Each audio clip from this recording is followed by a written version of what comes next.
एक बर्गर या फिर एक बुक, शॉपिंग या सेविंग, हमारी हर छोटी चॉइस एक बड़े इकोनॉमिक थ्योरी का पार्ट है और इसी दुनिया का नाम माइक्रो इकोनॉमिक्स है। हेलो, मैं हूं आर्य दुबे और वेलकम टू फ्यूके एजुकेशन। आज हम इकोनॉमिक्स के बारे में जानेंगे और उसको सिर्फ पढ़ेंगे नहीं बल्कि उसको day to day life example से समझेंगे।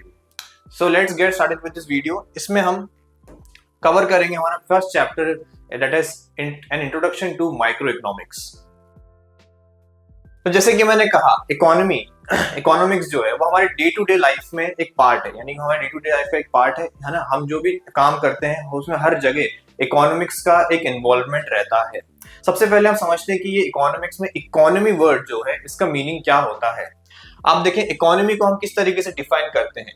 Economy is a system providing individuals with the means to work and earn a living to satisfy the needs and wants. ठीक है, तो किस तरीके से बोला गया है इकोनॉमी को बोला गया है कि एक सिस्टम है जिसमें जो प्रोवाइड करता है इंडिविजुअल्स को। इंडिविजुअल्स कौन? यानी कि जैसे आप और मैं, हम लोग सब इसी सिस्टम में रहते हैं और हम ये सिस्टम हमें प्रोवाइड करता है क्या? मीन्स टू वर्क, यानी काम, हमें वर्क प्रोवाइड करता है जिससे कि एक इंडिविजुअल जो है वो एक लिविंग को अर्न कर सके। जैसे कि हम सब जानते हैं, हम एक सोसाइटी में रह रहे हैं और उस सोसाइटी में सब लोग काम करते हैं और पैसे कमाते हैं और यूजुअली इसी तरीके से रहते हैं। इस सिस्टम को ही हम क्या बोलते हैं? इकोनॉमी बोलते हैं। So economy is a system providing individuals with the means to work and earn a living to satisfy their needs and wants. They can do so through the process of manufacturing, consumption, investment and exchange. तो आप देखें, यहाँ पे एक पूरी नई दुनिया यहाँ पे खुल के सामने आती है, जहाँ पे आप देख सकते हैं कि इकोनॉमी एक सिस्टम है जहाँ पे लोगों को काम दिया जाता है जिससे कि वो अपने नीड्स को सेटिस्फाई कर सके अपनी लिविंग अर्न करके। वो किस तरीके से वो अपने इस लिविंग को अर्न करते हैं? इकोनॉमी में डिफरेंट डिफरेंट सेक्टर्स होते हैं, डिफरेंट डिफरेंट प्रोसेसेस होते हैं। जैसे कि मैन्युफैक्चरिंग का मतलब होता है किसी चीज को बनाना, प्रोड्यूस करना। कंजम्पशन यानी किसी से कंज्यूम करना, यानी कि जैसे कि हम जो गुड्स खरीदते हैं उसको हम अपने यूज के लिए इस्तेमाल करते हैं तो उसको हम बोलते हैं कंजम्पशन। इन्वेस्टमेंट यानी कि कैपिटल्स यानी फंड, पैसे को इन्वेस्ट करना, कहीं पे हम पैसा लगाते हैं जिससे कि हम एक्सपेक्ट करते हैं, उम्मीद करते हैं कि हमें वो कुछ रिटर्न देगा। और आखिर में एक्सचेंज जो कि काफी इंपॉर्टेंट चीज हो जाती है इकोनॉमिक्स में, बिकॉज पूरी दुनिया जो है एक्सचेंज के ऊपर चलती है। आप सोचें एक्सचेंज क्या होता है? एक्सचेंज का अगर हम इजी मतलब देखें तो वो होती है अदला बदली, चीजों की अदला बदली, है ना, जिसको हम दूसरी भाषा में ट्रेड भी कहते हैं। एक्सचेंज यानी कि बाइंग एंड सेलिंग कह सकते हैं आप, है ना। आप जैसे दुकान जाते हैं, दुकान आप कुछ पैसे लेके जाते हैं, उन पैसों से आपको सामान खरीदना चाहते हैं तो आप दुकान वाले को पैसे देते हैं और दुकान वाला आपको क्या देता है? उसके बदले में कुछ गुड्स देता है। तो इस चीज को, ये जो ट्रांजेक्शन हुआ है, ये पूरा का पूरा ट्रांजेक्शन हुआ, हम बोल सकते हैं क्या है? ये एक तरह का एक्सचेंज है। आपने पैसों के बदले में गुड्स एक्सचेंज कर लिए। सो इकोनॉमी जो है उसमें यही सारी थ्योरीज जो है वो आती है, उन सब में ये सब थ्योरीज इंक्लूडेड रहती हैं। और इस बड़े सिस्टम को कैसे हम आगे ये जो बड़ा सा सिस्टम है ये कैसे वर्क करता है, इसको जाके हम आगे समझेंगे।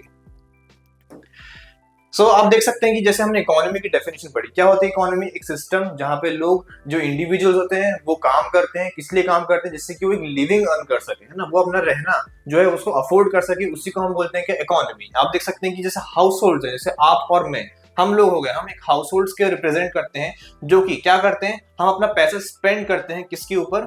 फर्म्स के ऊपर, है ना। हम राशन खरीदते हैं, हम गाड़ी खरीदते हैं, घर खरीदते हैं, है ना, और हमारे जितने भी तरह के कंजम्पशन रहते हैं वो सब हम क्या करते हैं? स्पेंडिंग में खर्च कर देते हैं। जितना भी हमारे पास मनी होता है उसको हम स्पेंडिंग में खर्च कर देते हैं। किसको खर्च करते हैं, किसको देते हैं? अल्टीमेटली पैसा कौन रिसीव करता है? वो एक फर्म रिसीव करती है। फर्म्स हम बोल सकते हैं कि बिजनेसेस होते हैं, है ना, जिसको भी आप पैसा दे रहे हो, एट द एंड जो उसको रिसीवर एंड पे जो भी है हम उसको बोलते हैं क्या? फर्म्स। आप दुकान गए, आपने दुकान पे जाके कुछ सामान खरीदा, आप कोई भी मार्ट वगैरह गए, वहां पे अपने शॉपिंग करी और आपने उस मार्ट को कुछ पैसा पे करा, तो वो आपका इस केस में फर्म हो जाएगा। वही फर्म क्या करता है? आपको आपकी स्पेंडिंग यानी जो आपने मनी, जो पैसा खर्च करा, उसके बदले में कुछ गुड्स एंड सर्विसेज प्रोवाइड करता है ना। तो गुड्स एंड सर्विसेज दोनों आती है, यानी सिर्फ गुड्स नहीं बल्कि जो भी आप सर्विसेज, अदर सर्विसेज जो आप रिसीव करते हैं उनको भी प्रोवाइड करते हैं। सर्विसेज में क्या क्या आती है? बैंकिंग, इंश्योरेंस और शिपिंग, ये सारी की सारी चीजें जो है सर्विसेज के अंदर आती हैं। और बीच में हमारे गवर्नमेंट यानी सरकार का भी एक रूल होता है और वो होता है रोल किसका? टैक्सेस का। गवर्नमेंट जो है इन सारे ट्रांजेक्शन्स पे क्या करती है? एक टैक्स चार्ज करती है और इस तरीके से गवर्नमेंट जो है इस टैक्स को अल्टीमेटली सोशल वेलफेयर के लिए वापस से खर्च करती है। तो आप देख सकते हैं यहाँ पे एक मैप बना हुआ कि किस तरीके से इकोनॉमी वर्क करती है, और हम और आप इसी इकोनॉमी में रहते हैं और डे टू डे लाइफ में रोज कहीं ना कहीं इसी इकोनॉमी का क्या है, एक पार्ट है, एक हिस्सा है। पर जाने अनजाने में हमें पता नहीं कि इकोनॉमी कितने बड़े लेवल पे वर्क करती है और कितने कॉम्प्लेक्स इसमें एक्टिविटीज होती हैं। अब देखते हैं कि इकोनॉमिक्स क्या होता है। इकोनॉमी तो हमें चलो जान लिया क्या होता है। इकोनॉमी क्या होता है? इकोनॉमी हमारा एक सिस्टम होता है जहाँ पे लोग रहते हैं, अपनी लिविंग अर्न करते हैं और अलग अलग सेक्टर्स जो है वो वर्क करते हैं साथ में। पर इकोनॉमिक्स एक ब्रॉडर टर्म है जो कि हम पढ़ने वाले हैं। Economics is the study of a way in which a society decides और chooses to use the limited resources with alternate uses for the production of goods and services.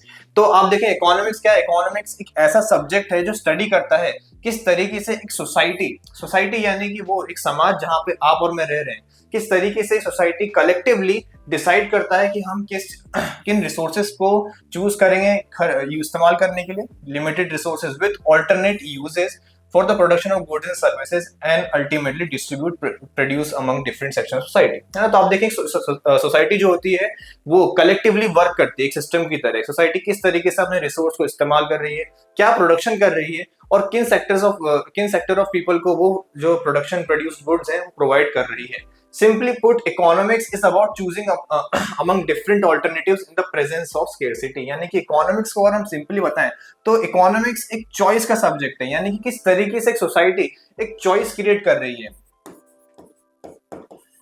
किस तरीके से वो चूज कर रही है कि हम कैसे डिफरेंट सेक्टर्स ऑफ इकोनॉमी में कैसे कैसे हम अपने गुड्स को और रिसोर्सेज को इस्तेमाल करें जब गुड्स क्या हो, स्केर्स हो, स्केर्सिटी यानी कि जो हमारे रिसोर्सेज हैं जो वो स्केर्स हो, तो किस तरीके से एक सोसाइटी चूज कर रही है उनको इस्तेमाल करने का।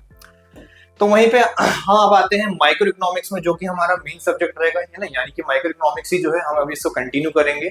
तो माइक्रो इकोनॉमिक्स को हम किस तरीके से डिफाइन करेंगे। माइक्रो इकोनॉमिक्स एक ब्रांच है इकोनॉमिक्स की, यानी इकोनॉमिक्स एक ब्रॉडर टर्म है और इकोनॉमिक्स को दो हिस्सों में बांटा जाता है, एक माइक्रो इकोनॉमिक्स और एक मैक्रो इकोनॉमिक्स। क्या होता है micro economics? Micro economics is a branch of economics studying the behaviour of an individual economy unit, यानी कि ऐसे ब्रांच ऑफ इकोनॉमिक्स जो सिर्फ एक इंडिविजुअल यूनिट के बिहेवियर को स्टडी कर रहा है। इंडिविजुअल यानी कि सिंगल यूनिट, सिर्फ एक की बात करी जा रही है ना। पूरी इकोनॉमी आप देखें इंडिविजुअल यूनिट नहीं होती है बल्कि काफी सारी यूनिट होती है। इकोनॉमी बहुत बड़ी एक स्तर पे फैली हुई होती है और कलेक्टिवली हम उसे स्टडी कर सकते हैं या फिर इंडिविजुअली, है ना। कि अगर इकोनॉमी में 100 लोग हैं और सिर्फ हम एक इंडिविजुअल का बिहेवियर स्टडी कर रहे हैं तो हम बोल सकते हैं कि हम उसको माइक्रो इकोनॉमिक स्टडी के अंदर ला रहे हैं।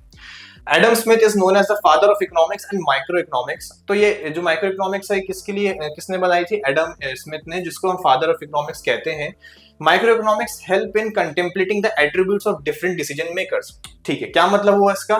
माइक्रो इकोनॉमिक्स जो हमें हेल्प करती है कंटेम्पलेट करने में, यानी डीप गहराई से सोचने में किसके बिहेवियर्स को, एट्रीब्यूट्स को, जो कि डिफरेंट डिसीजन मेकर्स के होते हैं in economy like individual, enterprises and house hold. यानी कि कोई इंडिविजुअल है, कोई बिजनेस है या कोई हाउस होल्ड है, वो किस तरीके से अपने अलग अलग डिसीजंस को बना रहा है। किसी इंडिविजुअल ने पैसे खर्च करे तो उस पे पैसे खर्च करने का क्या पीछे कारण रहा होगा। किसी इंडिविजुअल ने कुछ गुड्स को सोल्ड करके प्रॉफिट कमाया तो वो उसने कितना प्रॉफिट कमाया, कैसे कमाया। तो सारे के सारे डिसीजंस को हम स्टडी करते हैं किसके अंदर? माइक्रो इकोनॉमिक्स के अंदर। In simple terms micro economics help in understanding why and how different goods have values. यानी कि हम यहाँ पे समझने की कोशिश करते हैं क्यों और कैसे अलग अलग गुड्स की अलग अलग वैल्यू होती है ना। आप देखें कि एक पानी की बोतल और एक बर्गर, अगर मैं दोनों को आपको दिखाऊं, पूछा आपको कौन सा चाहिए, तो आप क्या बोलेंगे? आप बोलेंगे मुझे बर्गर चाहिए। क्यों आपको बर्गर चाहिए? बिकॉज बर्गर की वैल्यू ज्यादा है पानी की बोतल से। हालांकि कुछ लोग ऐसे हैं जो फिटनेस एंथुसियास्ट रहते हैं, वो बोलते हैं कि पानी की बोतल ज्यादा अच्छी है ना। तो आप देखें यहाँ पे हर एक इंडिविजुअल जो है वो अलग होता है, यूनिक होता है, उसके अलग अलग डिसीजन होते हैं, उसका एक अलग माइंडसेट होता है। तो इसलिए यहाँ पे माइक्रो इकोनॉमिक्स हम यही स्टडी करते हैं इंडिविजुअल को, हाउस होल्ड्स को, कि किस तरीके से why and how different goods have different value, कि किस तरीके से अलग अलग गुड्स की अलग अलग वैल्यू होती है। How individuals make certain decision, और कैसे कोई इंडिविजुअल, कोई एक व्यक्ति कैसे अपने डिसीजंस को बनाता है, and how do they corporate with each other, यानी किस तरीके से वो एक दूसरे के साथ कॉर्पोरेट करते हैं। ओके ठीक है, तो अब यहाँ पे हमने माइक्रो इकोनॉमिक्स का मतलब समझा। अब नेक्स्ट समझ पे आते हैं क्या? इकोनॉमिक प्रॉब्लम पे। ठीक है, तो अभी तक हमने समझा कि इकोनॉमी क्या होता है, इकोनॉमिक्स का मीनिंग समझा और माइक्रो इकोनॉमिक्स का मीनिंग समझा। पर एक सवाल आपके मन में आता होगा कि क्यों हम इस सब्जेक्ट को पढ़ते हैं, क्या कारण है इस सब्जेक्ट को पढ़ने का, यानी कि इकोनॉमिक्स हम पढ़ क्यों रहे हैं, what is the need of studying economics. तो इसका सिंपल साफ एक जवाब है, वो है स्केर्सिटी ऑफ रिसोर्सेज। यानी कि एक इकोनॉमिक्स में हम डील करते हैं कैसे एक सोसाइटी जो है अपने रिसोर्सेज को इस्तेमाल कर रही है। Economic problem is the problem of choosing from among different options that arise because of three major reasons: limited resources, unlimited human wants and alternative use of the limited resources। Economy में यानी कि system में जिसमें हम रहते हैं उसमें resources जो है वो कैसी हैं, वो स्केर्स हैं, यानी कि वहाँ पे लिमिटेड रिसोर्सेज हैं। अब बोलेंगे स्केर्स का मतलब क्या होता है। स्केर्स का मतलब जब कोई चीज की कमी पड़ जाती है या फिर उस चीज की अवेलेबिलिटी नहीं रहती है। एग्जाम्पल के तौर पे आप एक रेगिस्तान में, डेजर्ट में, और वहाँ डेजर्ट में आप पानी ढूंढ रहे हैं, तो मैं क्या बोलूंगा कि उस रेगिस्तान में पानी नहीं है because water is scarce there, यानी कि उसकी अवेलेबिलिटी नहीं है। सिमिलरली एक इकोनॉमी एक ऐसा रेगिस्तान है जहां पे रिसोर्सेज पानी है ना। तो आप देखें यहाँ रिसोर्सेज की क्या है, कमी है, काफी ज्यादा कमी है। आप देखें हर एक चीज को हम प्रोड्यूस नहीं कर सकते, काफी सारी चीजें कुछ प्रोडक्शन में ज्यादा होती हैं और काफी सारी चीजें प्रोडक्शन में कम होती हैं। देखें आप कभी जब किसी दिन ज्यादा बारिश नहीं होती और वहां पे क्या हमें देखने को मिलता है कि वहां पे हम फार्मिंग जो अपनी फसल है उसकी प्रोडक्शन कम देखने को मिलती है, या कुछ जगह पानी की अवेलेबिलिटी नहीं रहती, या फिर कुछ जगह क्रूड ऑयल यानी कि पेट्रोलियम अवेलेबल नहीं रहता है। आप देखें हर जगह कहीं ना कहीं स्केर्सिटी की प्रॉब्लम जो है वो कहीं ना कहीं एग्जिस्ट करती है, जिस कारण से जो प्रॉब्लम है स्केर्सिटी की, इस कारण से जो है पूरे वर्ल्ड में प्रॉब्लम्स रहती है। इसीलिए हम इकोनॉमिक्स स्टडी करते हैं कैसे एक सोसाइटी चूज करे अपनी अनलिमिटेड रिसोर्सेज का इस्तेमाल करने का। तो जैसे यहाँ पे इकोनॉमिक प्रॉब्लम की डेफिनेशन बोला गया तीन चीजों को, एक बोला गया है limited resources, unlimited human wants and alternative use of the limited resources. तो यही तीन मेजर प्रॉब्लम्स हैं जो हम इकोनॉमी में पढ़ने वाले हैं एक करके। पहला हमारा आता है scarcity of resources, which is the most important problem of an economy. Scarcity of resources which include land, labor, capital, etc. are inadequate compared to their demand and the economy cannot produce all that people want। यानी कि resources जैसे कि क्या, land, labor, capital और etcetera, ऐसे करके काफी सारी रिसोर्सेज है वो क्या है, इनएडिक्वेट है, यानी कि उतनी फुली अवेलेबल नहीं है जितनी उनकी डिमांड है, यानी लोगों की जितनी डिमांड है उतनी रिसोर्सेज एनवायरनमेंट में अवेलेबल नहीं है। And the economy can not produce all that people want, यानी कि पीपल यानी लोगों की जो इच्छाएं हैं वो सबकी सब को पूरा नहीं किया जा सकता है। This is the fundamental cause of existence of economic problem in all economies, यानी कि यही फंडामेंटल कॉज है, यानी यही रूट कॉज है सारी की सारी इकोनॉमिक प्रॉब्लम का। यानी कि इकोनॉमिक्स से एकदम बेस पे ये चीज आती है क्या, स्केर्सिटी ऑफ रिसोर्सेज की, रिसोर्सेज की पूरी हमारी इकोनॉमी में काफी ज्यादा कमी है। Scarcity is universal and applies to every individual organization and country। यानी scarcity जो है वो यूनिवर्सल है, यानी पूरी दुनिया भर में ये प्रॉब्लम फैली हुई है और हर एक इंडिविजुअल ऑर्गेनाइजेशन और कंट्री को ये प्रॉब्लम झेलनी पड़ती है। If the resources were not scarce, there would have been no economic problem। यानी कि अगर रिसोर्सेज स्केर्स नहीं होती तो फिर कोई इकोनॉमिक प्रॉब्लम भी नहीं होती, और अगर रिसोर्सेज स्केर्स नहीं होती, अनलिमिटेड होती, तो हम इकोनॉमिक्स पढ़ने की हमें जरूरत भी नहीं पड़ती। बिकॉज यहाँ पे रिसोर्सेज स्केर्स हैं तो अब यहाँ पे हमें काफी केयरफुली डिसीजंस बनाने पड़ते हैं कि हमें किस रिसोर्स को कितना इस्तेमाल करना है। जैसे कि आप जानते हैं क्रूड ऑयल जिससे हम पेट्रोल, डीजल, केरोसिन बनाते हैं वो अनलिमिटेड नहीं है ना, वो भी जो है एनवायरमेंट में लिमिटेड है, और कहा जाता है कि कुछ समय बाद we will run out of it, हम उसे खत्म कर देंगे अपने इस एनवायरमेंट से। तो इसलिए हम देखें क्रूड ऑयल जो है उसका दाम जो है आप देखें बढ़ता रहता है, पेट्रोल के दाम जो है वो इंक्रीज होते रहते हैं, डिक्रीज होते रहते हैं, फ्लक्चुएट करते हैं, कभी बढ़ते हैं कभी कम होते हैं, और अलग अलग देश जो है इसको खरीदते हैं। एक टाइम बाद क्या होगा, ये खत्म हो जाएगा। तो इसलिए यहाँ पे जो प्रॉब्लम है, देखो बोल सकते हैं कि ये प्रॉब्लम जो है स्केर्सिटी की है।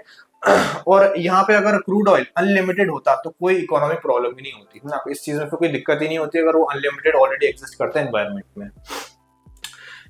नेक्स्ट हम आते हैं, चलो हमने एक प्रॉब्लम समझी क्या, स्केर्सिटी ऑफ रिसोर्स। चलो हमने मान लिया कि ठीक है जो इकोनॉमी है उसमें रिसोर्सेज स्केर्स हैं, पर सिर्फ यही प्रॉब्लम नहीं है, दूसरी प्रॉब्लम यहाँ पे अराइज होती है अनलिमिटेड ह्यूमन वांट्स कि एक तो पहली बात वो रिसोर्सेज जो है वो इतनी सारी नहीं है, वो कम है एनवायरनमेंट में, पर साथ ही साथ में जो ह्यूमन वांट्स हैं वो अनलिमिटेड है, यानी कि हम इंसानों की जो वांट्स है, जो नीड है, जो जरूरतें हैं वो अनलिमिटेड है, कभी खत्म ही नहीं होती हैं। आप कभी सोचें कि कभी ऐसा हुआ है कि आपने कुछ सामान खरीदा हो और फिर बोला हो कि अब मुझे इसके अलावा और कुछ नहीं चाहिए, नहीं।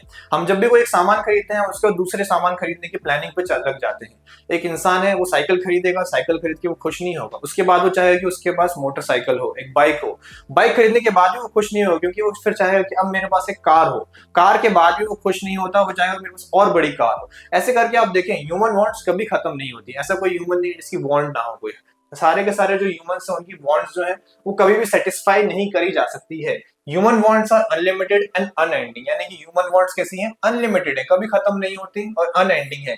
In other words humans can never be satisfied, यानी कि ह्यूमंस जो है उन्हें कभी भी सेटिस्फाई नहीं किया जा सकता है। When one want of a person is satisfied, a new want emerges। जैसे कि मैंने बताया, अगर आपकी एक इच्छा को पूरा कर दिया जाए तो आपकी दूसरी इच्छा जो है वो अपने आप इमर्ज हो जाती है। Wants are endless and constantly keep on multiplying। Wants जो है वो endless है, कभी खत्म नहीं होती, जरूरतें इच्छाएं ये सब कभी खत्म नहीं होती और बल्कि ये बढ़ती ही रहती है constantly, and cannot be met due to limited resources. और साथ में इनको हम नहीं सब सारी की सारी वांट्स को फुलफिल नहीं कर सकते बिकॉज रिसोर्सेज कैसी हैं, लिमिटेड हैं। Human wants also vary in their priority, that is not all wants are of equal intensity। अब अगर हम ह्यूमन वांट्स की और बात करें कि ठीक है ये इच्छाएं हैं, कभी खत्म नहीं होती हैं, रिसोर्सेज लिमिटेड है, लेकिन इन जो वांट्स हैं इनमें भी वेरिएशन है, इनमें भी अलग अलग टाइप है। कि पहला, ह्यूमन वांट्स जो है वो प्रायोरिटी में वेरी करती हैं, यानी कि आपने देखा कुछ वांट्स होती हैं जो आपकी बहुत ज्यादा अर्जेंट होती हैं, कुछ जरूरतें कुछ नीड बहुत अर्जेंट होती हैं, और कुछ जरूरतें ऐसी चलता है कि ठीक है थोड़े टाइम बाद भी इसको फुलफिल करेंगे तो चलेगा। That is not all wants are of equal intensity, यानी कि सारी की सारी वांट्स एक जैसी नहीं होती, कुछ ज्यादा इंपॉर्टेंट होती हैं, कुछ कम इंपॉर्टेंट होती हैं। For every individual some want are more important and urgent than others. जैसे कि अगर एग्जांपल के तौर पे लिया जाए, आप बहुत गर्मी का मौसम चल रहा है, बाहर से आए, धूप लगी, आपको प्यास लग रही होगी, आप पूरी तरह से डिहाइड्रेट हो चुके हैं, तो आपको पानी जो रहेगा वो आपकी नंबर 1 प्रायोरिटी रहेगी आपको पानी पीने की, यानी कि वहां पे इस केस में जो आपकी वांट है वो क्या बन जाएगी, वाटर। इसके अलावा आपकी जो और अदर वांट्स होगी आप उन सबको भूल जाएंगे, आपको जब आप बोलेंगे कि मुझे बस एक गिलास पानी चाहिए, अगर मुझे पानी नहीं मिलेगा तो उनको चक्कर आ जाएंगे। तो इस तरीके से देखेंगे सारी की सारी वांट्स जो वैसे नहीं होती। हो सकता है कि आपको एक बाइक भी चाहिए हो, लेकिन अगर आपको उसने पानी नहीं दिया और बाइक दे दी तो क्या आपकी वांट्स जो है वो फुलफिल हो जाएगी, नहीं, आप सेटिस्फाई नहीं होंगे। इसी तरीके से हर एक इंडिविजुअल के लिए, for every individual some wants are more important and urgent than others. For this reason people allocate the resource in order of preference. और इसी कारण से लोग जो है अपनी रिसोर्सेज को उस ऑर्डर में एलोकेट कर देते हैं, यानी जो ज्यादा जरूरी है पहले हम उसको फुलफिल करेंगे और उस हिसाब से रिसोर्स को अलॉट करेंगे to satisfy some of their wants। If all human wants were of equal importance, then it would have become impossible to make choices। चलो यहाँ पे देखो आप कि अगर सारे की सारी ह्यूमन वांट्स इक्वल इंपॉर्टेंस की होती है फिर तो नामुमकिन नहीं हो जाता सारी की सारी वांट्स को फुलफिल करना। और थर्ड हम प्रॉब्लम पे आते हैं, वो है ऑल्टरनेट यूजेस। ठीक है, अब हमने देखा कि जो रिसोर्सेज हैं वो क्या है, स्केर्स हैं, और ह्यूमन वांट्स अनलिमिटेड है। पर यही जो हमारी रिसोर्सेज हैं जो लिमिटेड हैं, इनके ऑल्टरनेट यूजेस भी होते हैं। ऑल्टरनेट यूजेस का मतलब क्या होता है कि एक रिसोर्स के मल्टीपल यूजेस है। ठीक है, अब मैं ऐसे बोलूं कि सबसे ज्यादा जरूरी अगर कोई रिसोर्स है तो वो क्या है इंसानों के लिए, पानी। पानी का काफी ज्यादा जरूरी है, पानी के बगैर कोई भी लाइफ फॉर्म एग्जिस्ट नहीं कर सकती है। इंसानों को पानी की जरूरत पड़ती है, हम पानी पी के ही सर्वाइव करते हैं। पर क्या सिर्फ पानी का इस्तेमाल पीने के लिए ही किया जाता है? तो आप देखें पानी का इस्तेमाल जो सिर्फ पीने के लिए नहीं किया जाता बल्कि पानी के मल्टीपल यूजेस हैं, है ना। जो आप देखें ड्रिंकिंग वाटर है वो ऐसे भी एक लिमिटेड उसमें एग्जिस्ट करता है, लिमिटेशन में एग्जिस्ट करता है एनवायरनमेंट में पानी। पर पानी के सिर्फ एक यूज नहीं, उसको हम सिर्फ पीते नहीं है बल्कि हम उसके और भी मल्टीपल यूजेस करते हैं। उससे कपड़े धोते हैं, गाड़ी धोते हैं, उससे हम खाना बनाते हैं और क्या क्या नहीं करते हैं पानी से। तो पानी यानी कि जो पहले से ही लिमिटेड था एनवायरनमेंट में और जिसकी डिमांड बहुत ज्यादा है, उसके भी ऑल्टरनेट यूजेस हैं, यानी सिर्फ एक नहीं बल्कि बहुत सारे यूजेस हैं।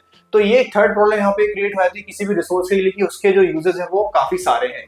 Resources are scarce and can be used for different purposes, therefore it is important to make choices between resources। यानी resources जो है वो scarce हैं और उनको अलग अलग पर्पस के लिए इस्तेमाल किया जाता है, therefore it is important to make choices between resources। Example के तौर पे यहाँ पे शुगर केन लेते हैं, शुगर केन यानी गन्ना, है ना। गर्मी का मौसम चल रहा है, आप गन्ने का जूस पीते होंगे, आपको लगता है कि गन्ने का इस्तेमाल सिर्फ गन्ने का जूस पीने के लिए करते हैं, तो ऐसा नहीं है। गन्ने का इस्तेमाल काफी अलग अलग जगह होता है। Sugar can be used in various ways, उसके मल्टीपल यूजेस रहते हैं इंडस्ट्रीज में। It is used to make sugar. सबसे पहला शुगर, जो आप चीनी खाते हैं, जो आपको बहुत ज्यादा पसंद है ना, जो आपकी बिलीवर्ड शुगर है, वो किससे बनाते हैं, हम शुगर केन से बनाते हैं। शुगर केन से हम बायोफ्यूल बनाते हैं एक्सेट्रा। और शुगर केन से आप देखें काफी सारी मल्टीपल चीजें बनती है। Its by products are used to make molasses, bagasse etcetera, यानी मोलासेस बनाते हैं, बैगीज बनाते हैं, यानी बैग्स वगैरह जो हो गए। Therefore the economy has to make choice between the alternate use of the given resources, यानी कि यहाँ पे जो इकोनॉमी है उसको यहाँ पे एक निर्णय लेना पड़ता है, डिसीजन लेना पड़ता है कि हम इसका इस्तेमाल किस में करेंगे। शुगर केन का इस्तेमाल जो है वो मल्टीपल तरीके से किया जा सकता है, लेकिन फिर भी जो सबसे ज्यादा हाई प्रायोरिटी यूज होता है हम उसी में उसका इस्तेमाल करते हैं। ओके, सो ये हमारी इकोनॉमिक प्रॉब्लम्स थी। आज का जो हमारा टॉपिक है वो यहीं पे खत्म होता है। आज से हर एक डिसीजन एक चैप्टर है, हर एक कंफ्यूजन एक कंसेप्ट है। तुम सिर्फ एक स्टूडेंट नहीं, एक इकोनॉमिस्ट हो। अगर माइक्रो इकोनॉमिक्स जीना सीख लिए तो दुनिया की बड़ी इकोनॉमी को समझना बस एक गेम हो जाएगा। मिलते हैं नेक्स्ट क्लास में, जहां थ्योरी नहीं सोच बदलेगी।